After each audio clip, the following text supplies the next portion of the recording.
Sauf que le spectacle de milliers d'hommes nageant autour de l'épi de Tarajal, grimpant, forçant, mourant parfois, n'est pas une anecdote. C'est la démonstration en direct de la fragilité structurelle d'un système qui promet la libre circulation intérieure sans jamais avoir véritablement sécurisé les frontières extérieures. Ceuta et Melilla bénéficient d'un régime dérogatoire unique.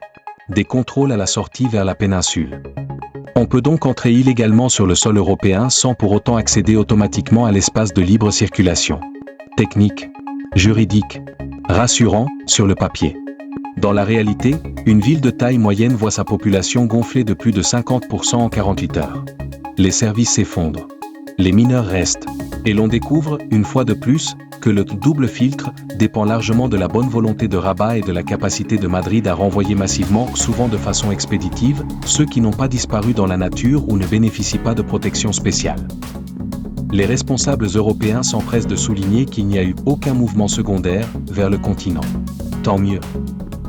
Mais le simple fait que l'Italie suspende ses contrôles aériens et maritimes avec l'Espagne, que la France renforce massivement sa frontière pyrénéenne, force d'intervention rapide, drones, effectifs multipliés, que 22 États membres réclament une réponse coordonnée urgente, en dit long sur le niveau de confiance mutuelle.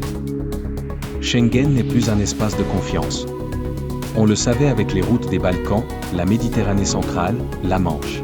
On le redécouvre à Ceuta. C'est devenu un espace de méfiance permanente, où chaque crise extérieure déclenche le réflexe national de rétablissement des contrôles intérieurs. On le savait depuis 2015.